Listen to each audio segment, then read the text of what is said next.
di mana doa ini berlawanan dengan selama ini yang kita minta kepada Allah Subhanahu wa taala. Di mana Rasulullah sallallahu alaihi wasallam mengajarkan doa, Allahumma ahyini miskinan. Ya Allah, hidupkanlah aku dalam keadaan miskin.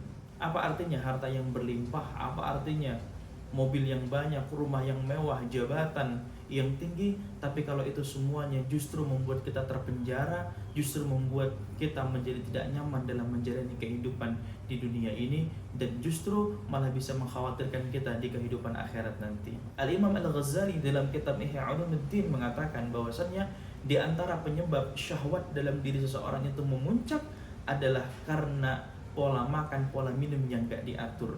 Apa bahayanya syahwat ketika memuncak dalam diri seseorang? Bahayanya adalah syahwat itu bisa menutup fungsi otak. Assalamualaikum warahmatullahi wabarakatuh. Alhamdulillahi rabbil alamin. Assalatu wassalamu ala asyrafil anbiya'i wal mursalin Sayyidina wa maulana nabiyina Muhammadin wa ala alihi wa sahbihi ajma'in, amma ba'du. Ayuhal muslimun rahimakumullah. Di dalam hadis Rasulullah sallallahu alaihi wasallam pernah mengajarkan doa kepada kita semua, di mana doa ini mungkin berlawanan dengan selama ini yang kita minta kepada Allah Subhanahu wa taala. Di mana Rasulullah sallallahu alaihi wasallam mengajarkan doa, Allahumma ahyini miskinan. Ya Allah, hidupkanlah aku dalam keadaan miskin. Kita semua dalam doa kita kepada Allah Subhanahu wa taala seringkali meminta, ya Allah, jadikanlah saya orang yang kaya, ya Allah, berikanlah saya rezeki yang banyak. Tapi dalam hadis ini Rasul mengajarkan doa kepada kita, Allahumma ahyini miskinan. Apa yang sebetulnya ingin Rasulullah sallallahu alaihi wasallam ajarkan kepada kita melalui doa itu? Jangan bilang bahwasanya Rasulullah sallallahu alaihi wasallam itu adalah orang yang miskin. Rasul itu adalah orang yang kaya, orang yang tajir.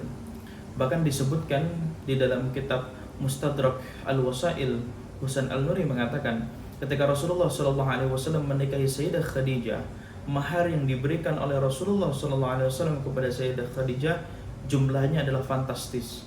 100 ekor unta, 4.000 dinar beserta perhiasan-perhiasan yang lainnya. Tentu ini melambangkan bagaimana Rasulullah sallallahu alaihi wasallam adalah orang yang kaya, orang yang tajir. Akan tetapi Rasulullah Shallallahu Alaihi Wasallam tidak terjebak di dalam kekayaannya itu. Rasulullah Shallallahu Alaihi Wasallam tidak terpenjara di dalam kemewahan dunia itu. Bahkan Rasulullah Shallallahu Alaihi Wasallam diberikan fasilitas oleh Allah Subhanahu Wa Taala atas ghanimah, atas harta rampasan perang. Itu jumlahnya adalah khumus 1/5. Bayangkan setiap kali perang kaum muslimin mendapatkan ribuan dinar, maka berapa jumlahnya untuk Rasulullah SAW? Tentu sangat fantastis sekali jumlahnya. Akan tetapi Rasulullah SAW suatu saat beliau pernah pulang ke rumah dalam keadaan perut yang lapar. Kemudian Rasulullah SAW mengintip istri tercintanya Sayyidah Aisyah sedang berada di dapur. Rasulullah SAW mengira bahwa istrinya sedang memasakkan untuknya. Kemudian Rasulullah SAW bertanya, ya Khumairah, apakah ada makanan yang hari ini bisa aku makan? Sayyidah Aisyah radhiyallahu anha kemudian menoleh ke belakang dengan lirih, kemudian berkata pada Rasulullah, ya Rasulullah, aku mohon maaf. Aku minta ampun kepada Allah Subhanahu wa taala. Maafkan aku ya Rasulullah. Aku belum menjadi istri yang terbaik untukmu wahai Rasulullah. Ya Rasulullah, hari ini tidak ada makanan yang dapat engkau makan. Mendengar jawaban itu, apa yang dikatakan oleh Rasulullah?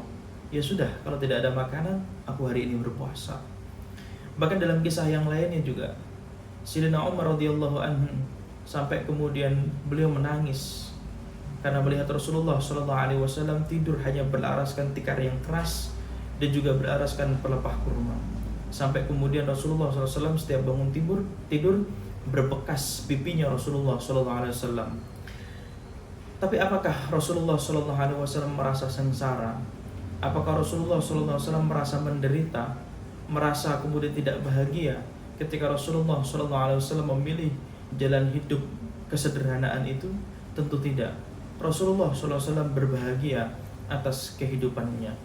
Oleh karena itu, doa yang diajarkan oleh Rasulullah SAW, Allahumma ahyini miskinan, memberi pelajaran kepada kita bahwasannya yang kita minta kepada Allah dalam menjalani kehidupan dunia ini bukanlah kekayaan yang kita minta, bukanlah rezeki yang banyak yang kita minta, tetapi kita diberikan ketenangan dalam menjalani kehidupan di dunia maupun di akhirat.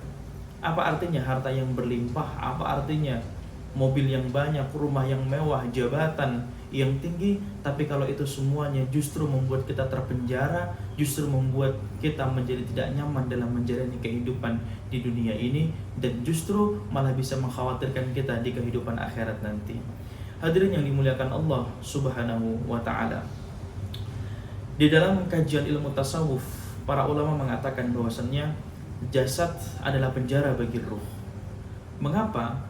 Karena ruh yang harusnya merdeka, ruh yang harusnya terbebas, itu menjadi terbelenggu karena kemudian ruh itu masuk di dalam jasadnya manusia.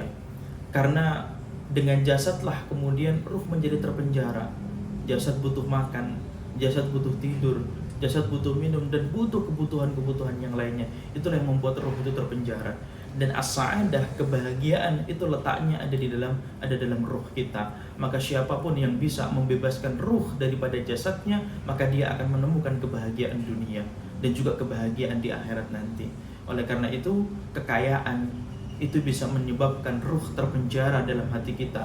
Karena orang yang kaya pasti kebanyakan mereka mikirin dunia itu, mikirin bagaimana harus bayar cicilan ini, cicilan itu, mikirin bagaimana harus tampil yang memukau di hadapan orang lain, mikirin bagaimana harus punya kendaraan yang mewah dan yang lain sebagainya. Itu semuanya membuat ruh menjadi terpenjara. Nah, hadirin yang dimuliakan Allah Subhanahu wa ta'ala, sebetulnya puasa itu mengajarkan kepada kita agar kemudian kita membebaskan belenggu jasad atas ruh kita. Siapa bilang orang yang berpuasa itu tidak lapar? Siapa bilang pula orang yang berpuasa itu tidak haus? Orang berpuasa pasti lapar, orang berpuasa pasti haus. Tetapi apakah kemudian ketika kita siang hari merasa haus, merasa lapar, kemudian kita makan? Tentu tidak. Karena kemudian kita sedang berpuasa. Nah, hadirin yang dimuliakan Allah Subhanahu wa ta'ala, ada ungkapan yang mengatakan begini: makanlah sebelum kenyang, makanlah sebelum lapar, dan berhentilah sebelum kenyang. Ungkapan itu mengajarkan kepada kita bahwasannya ketika kemudian kita makan, ada aturan yang harus kemudian kita laksanakan. Kita makan sebelum lapar dan berhenti sebelum kenyang. Nah, kembali pada persoalan tadi bahwa siapa bilang kemudian orang yang berpuasa itu tidak lapar, tidak haus? Mereka lapar, mereka haus. Tetapi kenapa kemudian ketika kita di luar Ramadan, di luar ibadah puasa kita yang wajib, ketika kita lapar, kemudian kita langsung buru-buru makan. Seakan-akan lapar itu menyiksa betul bagi diri kita. Tetapi di bulan puasa, kenapa kemudian ketika kita lapar, kita tidak buru-buru makan? Artinya apa? Artinya selama ini, secara tidak sadar, justru kita menjadi manusia yang tidak merdeka. Kenapa? Karena kehidupan kita itu justru banyak diatur oleh perut kita. Ketika di luar puasa kita merasa lapar, kita buru-buru makan. Tapi ketika dalam bulan puasa, bulan Ramadan kita lapar, kita nggak buru-buru makan tuh. Bahkan kita bisa mengontrol, kita bisa menahan makan itu. Artinya apa? Artinya selama ini kemudian kita lapar karena kita diatur oleh perut kita. Nah, puasa mengajarkan tuh bagaimana kemudian kita mampu menahan rasa lapar itu, kita tidak menuruti nafsu perut kita. Artinya apa? Artinya manusia yang merdeka adalah manusia yang tidak diatur oleh perutnya dalam kehidupannya. Manusia yang merdeka adalah manusia yang kemudian mampu mengatur dirinya, membebaskan belenggu jasad atas ruhnya, sehingga dia mendapatkan as-sa'adah, kebahagiaan di dunia dan juga kebahagiaan di akhirat. Hadirin yang dimuliakan Allah Subhanahu wa ta'ala, oleh karena itu ketika puasa dimaknai dengan al-imsak anil akli wasyurbi wal jima'. Imsak itu bukan hanya sebatas menahan, yaitu menahan lapar, menahan haus, menahan nafsu, tidak. Kenapa? Karena segala sesuatu yang ditahan pasti punya potensi akan runtuh. Betapa banyak kemudian orang-orang yang ketika puasa menahan lapar, menahan haus, dari mulai habis subuh sampai maghrib, begitu adzan maghrib apa yang terjadi? Seluruh pertahanan dirinya runtuh seketika. Yang tadinya dia menahan lapar, begitu azan maghrib berkumandang, semua makanan dilahap habis. Lalu apa kemudian faedahnya puasa kalau seperti itu? Nah, oleh karena itu al-imsak bukan bermakna hanya sebatas menahan, tetapi imsak pada makna yang terdalamnya adalah mengatur, mengontrol dan juga memanage. Sehingga ketika puasa dikatakan al-imsak adalah akli wasyurbi wal jima, berarti puasa itu mengajarkan kepada kita untuk mengatur pola makan, untuk mengatur pola minum, dan juga untuk mengatur nafsu kita. Kenapa makan dan minum itu perlu diatur? Bukankah manusia bebas-bebas saja makan? Betul. Al-Imam Al-Ghazali dalam kitab Ihya Ulumuddin mengatakan bahwasannya di antara penyebab syahwat dalam diri seseorang itu memuncak adalah karena pola makan, pola minum yang gak diatur. Apa bahayanya syahwat ketika memuncak dalam diri seseorang? Bahayanya adalah syahwat itu bisa menutup fungsi otak. Betapa banyak kemudian orang yang di dalam puncak syahwatnya, otaknya tertutup, otaknya tidak lagi mampu kemudian memikirkan kebaikan, otaknya tidak lagi mampu kemudian untuk mengontrol hatinya, sehingga hatinya berada dalam konsistensi ibadah kepada Allah Subhanahu wa taala. Ambil contoh misalnya, bahayanya syahwat misalnya yang bisa menutup otak. Ada seorang pasangan yang menikah misalnya pada tanggal 30 Sya'ban. Besoknya Ramadan.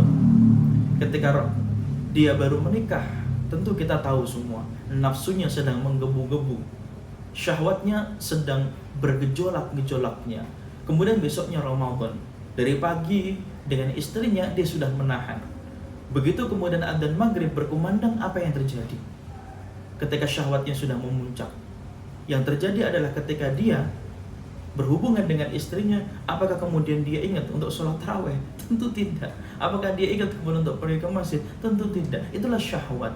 Ketika dia sedang berada dalam puncaknya, maka dia bisa menutup akal, sehingga akal tidak mampu lagi berpikir, akal tidak lagi mampu berfungsi sebagaimana mestinya. Nah, hadirin yang dimuliakan Allah Subhanahu wa taala, puasa mengajarkan kita untuk mengatur kehidupan kita supaya kehidupan kita ini menjadi merdeka. Kita tidak lagi terbelenggu oleh jasad kita, terbelenggu oleh kemudian kemewahan-kemewahan dunia yang membuat kita menjadi tersiksa, yang membuat kita nantinya di akhirat tidak menemukan kebahagiaan yang sejati. Wallahu a'lam bishawab. Terima kasih. Assalamualaikum warahmatullahi wabarakatuh.